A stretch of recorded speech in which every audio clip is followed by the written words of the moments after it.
Hey, how's it going? Jeff Lerner here.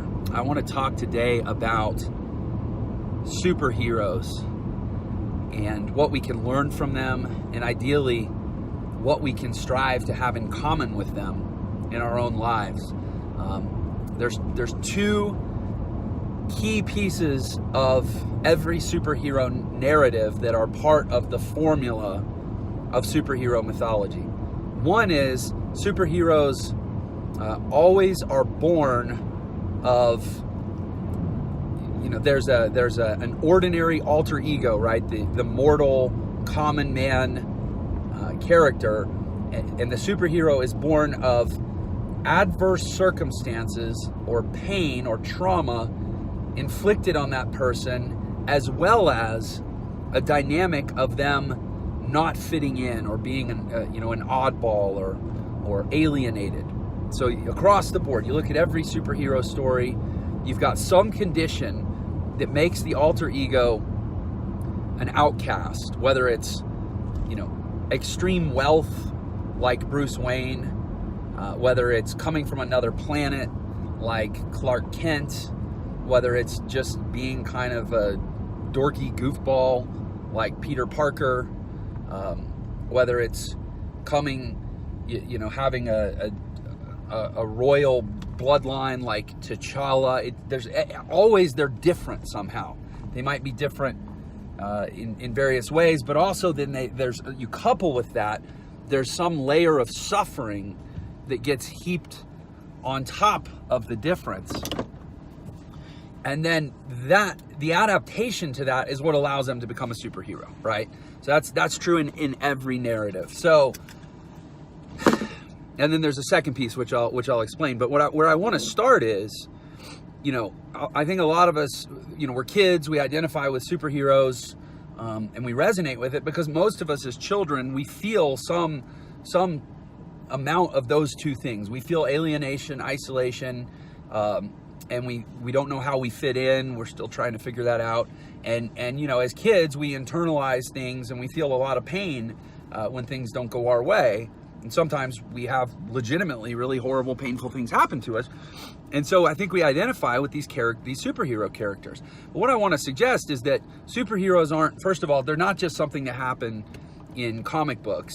And superpowers aren't something that require defying the laws of physics, like X-ray vision and, the ability to reverse the spin of the Earth on its axis. Those aren't the only legitimate superpowers. I think there are people in this world who follow this same script, and I'm talking your Mother Teresa's, your Oprah Winfrey's, your Steve Jobs type of people who were born or found themselves in extreme alienation and isolation, and also underwent some kind of trauma, even like a J.K. Rowling before she wrote all the Harry Potter books, and then they somehow transmute that suffering, that pain, or that adversity into extraordinary possibilities for their life.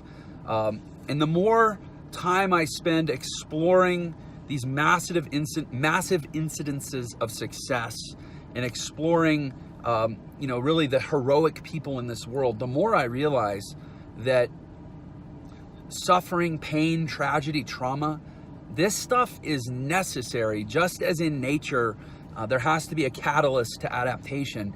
We have to have these things in our lives because they're the only way that we will grow our own superpower.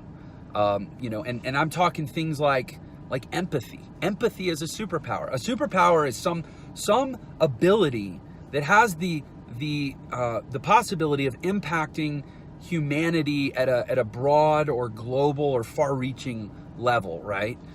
Tell me empathy can't change the world. Go look at Mother Teresa and tell me empathy can't change the world. Tell me humor can't change the world. I mean, there are countless stories of people who use humor and become literally change agents in a massive way because of their ability to make people laugh and make people re-examine otherwise maybe hard or off-limits subjects.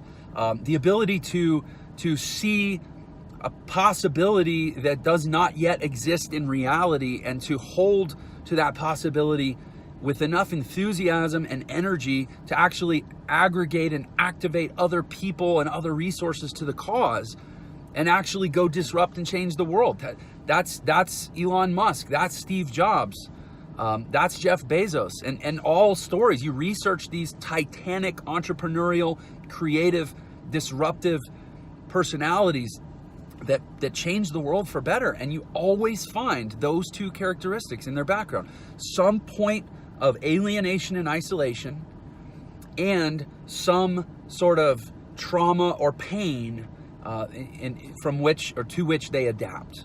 And so I've really become of the mind that, you know, going through life worrying about fairness is such a pointless exercise. And in fact, I think you can flip the whole thing on its head and say what's really unfair, or what would be a darn shame, is those who never suffer, those who are denied pain because they are denied the possibility of adapting with their own superpowers and finding their own personal superhero version of themselves. You have to suffer.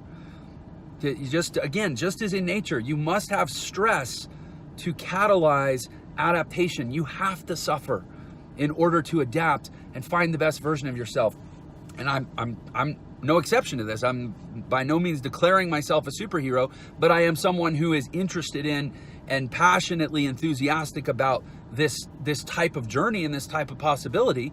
And everything that I have done well or successfully in this world has been some sort of adaptation to some sort of adversity.